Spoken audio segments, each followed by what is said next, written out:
the 5 things I stopped doing to start losing weight in my 50s. Hi, I'm Shauna. Welcome to my channel. I've lost 23.2 pounds so far following the Starch Solution, and I'm going to let you in on a few secrets today. There are 5 things that I just had to stop doing so that these pounds could start coming off. So here we go. Number 1, I stopped eating all processed food. I'm not joking, you guys. I'm in my 50s. I've been a junk food junkie for a lot of years, and I just had to stop. I had to stop eating those processed foods. I'm talking frozen foods, little snack cakes, whatever, crackers, whatever's processed. I have stopped it altogether. I don't even shop in those aisles in the grocery store anymore. Nixed out, no more processed foods. Basically, if it has a box with a label that has more than 2 ingredients, it's not going in this mouth. So that was a big one. Stop eating processed food. Number 2, I stopped all mindless snacking.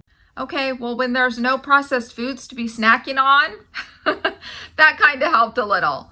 But really, I'm a mindless snacker. Like, I'll just be walking through the kitchen. I'll get a little this, get a little that. I stopped all snacking. I basically eat 3 meals a day.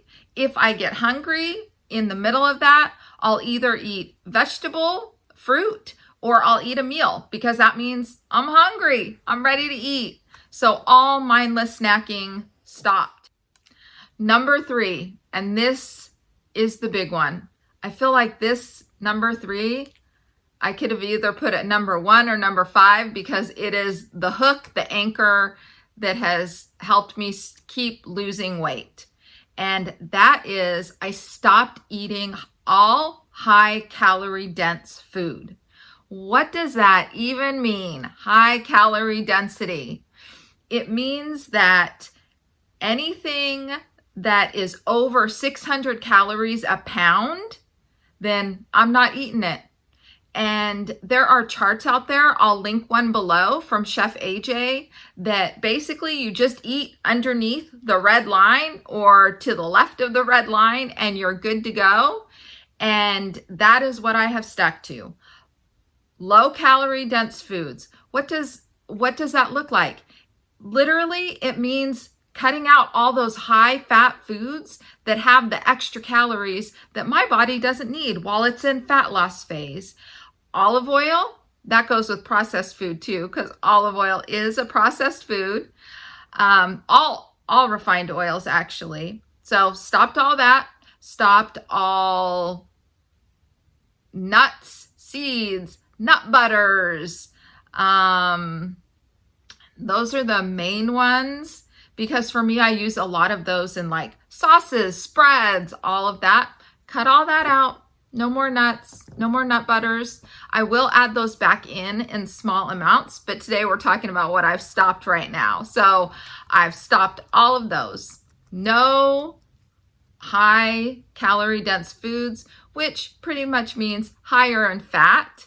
So we want to cut all those out. Get rid of them. Done. Number 4. This is easier for me because we don't really go out to eat a whole lot. Usually it's just with the grandkids and stuff like that. But number 4 is I just stopped eating out. I stopped going to get takeout at the local Japanese restaurant. I stopped going to fast food places. I stopped it all. I'm not eating outside the house. None. Zero, zilch. If it's outside the house, I'm not eating it. Not even a coffee at Starbucks. So this took commitment, right? This has taken real commitment. And so what I've learned to do is the things that I love at those restaurants, I make for myself at home. I love sushi. So I make my version of sushi at home. I love spring rolls. I make my version of spring rolls at home. So I love a little Starbucks. So I make my version of a little Starbucks at home. I love tea, so I make my tea at home. Like whatever it is, I just have learned to make it at home. And you know what? I think I even like it better. So I'm not missing it. Cravings have stopped for that. I don't want to go out, and we're saving a little money. So I cook all my foods at home. I stopped eating out. And number 5, which is also a biggie, is I stopped eating for emotions. Let's be honest here. I have had struggles with food and eating for all the wrong reasons. And one of those is when my emotions get triggered. Doesn't matter. Happiness, sadness, anger, frustration, loneliness, fear, all of those things. My number one comfort has been food. Ooh, the sun's coming out. Nice. The number one comfort has been food. And so I've really, because I made the intention to lose this weight, I have really noticed when my emotions are triggered and that I want to go for those foods. And let me tell you, it's never for the cucumber slices or the white bean chili or the tofu cubes that I'm craving. It is those old tried and true junk food junkies that'll give me that fatty mouthfeel that makes me feel comforted. And so I've really noticed those things in me. I've paid attention to them, and I've just stayed with the uncomfortable feeling so that it passes through and I don't give in to that mindless, unnecessary emotional eating. Because here's the deal. I know that eating for emotional reasons had gotten me at 186.5 pounds. And I don't want to go there anymore. Like, I don't want to eat my emotions. I don't want to wear my emotions on my body. And so I just had to stop eating for emotions. So that's it, guys. Those are my 5 things I stopped doing. And you know what? You can too. It took a little work. It took dedication. It took intention. It took really putting my effort into it.